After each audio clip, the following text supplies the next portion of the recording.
Selamat datang ke channel ini. Jangan lupa tekan butang subscribe dan aktifkan lonceng agar anda tidak ketinggalan dengan isu-isu semasa, dan sila tinggalkan pendapat anda di ruang komen.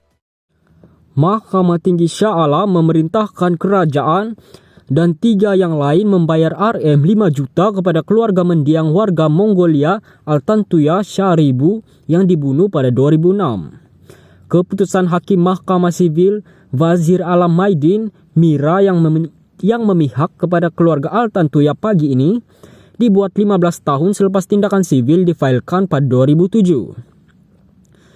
3 plaintif, Sharibu Steve dan Altan Sesek Sanja yang merupakan bapa dan ibu mendiang, serta abang Altantuya Mungu Shagai Bayar Jargal memfailkan saman Rm 100 juta. Saman itu menyasarkan 2 bekas anggota unit tindakan khas UTK, Azila Hadri dan Sirul Azhar Umar, serta penganalisis politik Abdul Razak Baginda dan Kerajaan Malaysia. Altantuya dibunuh pada Oktober 2006 dan mayatnya diletupkan dengan bahan letupan grade tentera. Mahkamah Jenayah Berasingan mensabitkan Azila dan Sirul Azhar atas pembunuhan itu dan menjatuhkan hukuman mati pada April 2009. Bagaimanapun, Mahkamah Jenayah membebaskan Razak daripada tuduhan bersubahat dengan pembunuhan itu tanpa dipanggil pembelaannya pada Oktober 2008. Semasa prosiding yang dijalankan dalam talian hari ini, Wazir memerintahkan 4 defendant turut membayar faedah tahunan sebanyak 5% bagi pampasan Rm 5 juta, serta setiap defendant membayar kos Rm 25.000 terhadap mangsa. terhadap keluarga mangsa. Wazir yang sebelum ini dinaikkan ke Mahkamah Rayuan tetapi hari ini mempengerusikan kes Mahkamah Tinggi, memutuskan bahawa keluarga Altantuya berjaya membuktikan saman sivil mereka terhadap 4 defendant berdasarkan imbangan dan kebarangkalian.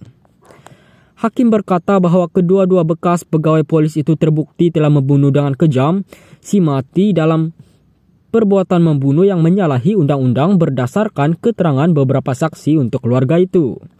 Wazir berkata keterangan Ketua Jabatan Forensik Hospital Kuala Lumpur, Dr. Muhammad Shah Mahmud, menunjukkan bahawa Altantuya ditembak dan diletupkan dengan bahan letupan yang diikat pada badannya yang telanjang dengan letupan kuat yang menyebabkan serpihan daging dan tulang bertaburan di pelbagai tempat di kawasan hutan di Puncak Alam. Wazir menyatakan bahawa Razak juga bertanggungjawab kerana dia adalah kaitan penglibatan Azila dan Sirul dalam pembunuhan itu akhir Oktober 2006.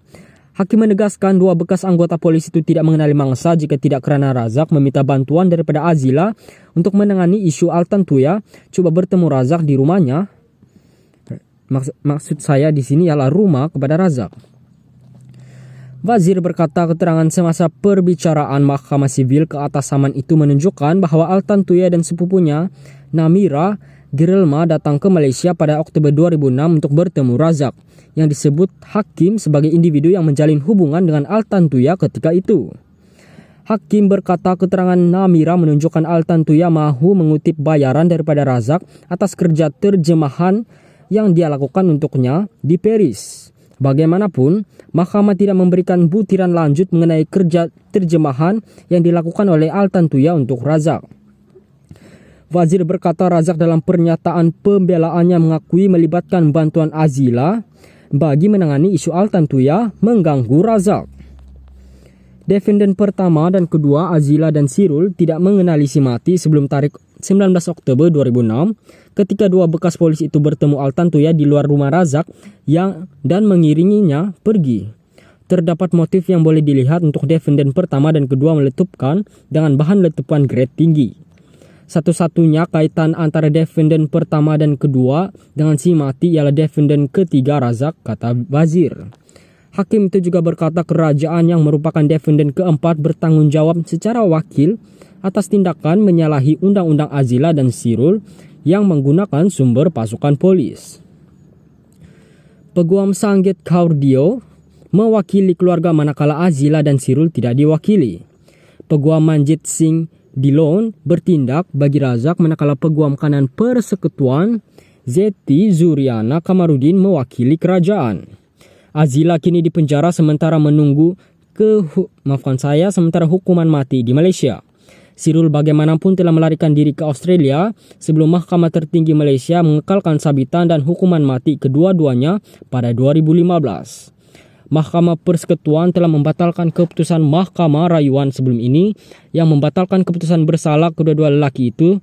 Sirul telah terbang ke Australia selepas keputusan mahkamah dan semasa pihak pendakwa merayu kepada Mahkamah Tertinggi.